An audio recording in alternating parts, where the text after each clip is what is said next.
कांवड़ यात्रा को लेकर अभी अभी एक बहुत बड़ी अपडेट निकलकर सामने आ रही है। तो इस वीडियो में बताएंगे आपको पूरी जानकारी कांवड़ यात्रा को लेकर आज क्या बड़ी खबरें निकलकर सामने आ रही हैं। तो बने रहिए हमारे साथ आखिर तक। चैनल पर आए हो पहली बार तो चैनल को सब्सक्राइब कर लें।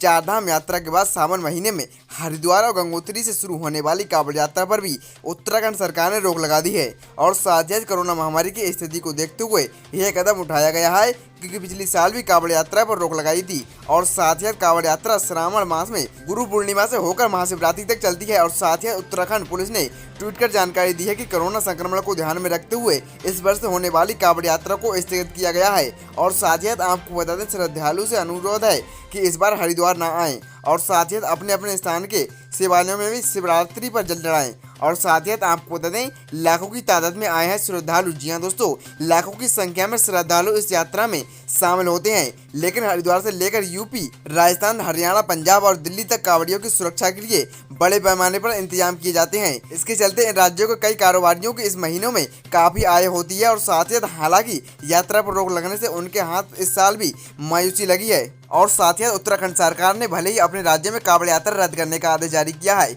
लेकिन इसका असर अन्य राज्यों से आने वाले कांवड़ियों पर भी हो सकता है। और साथ ही देश के अन्य राज्यों से भी कांवड़ियां हरिद्वार गंगा जल लाने के लिए पहुंचते हैं। और साथ ही उत्तराखंड के बाद एहतियात के तौर पर अन्य राज्य सरकारें जैसे बिहार, झारखंड, उत्तर प्रदेश, मध्य प्रदेश और साथ ही छत्तीसगढ़ आदि में भी कांवड़ यात्रा रद्द की जा सकती है।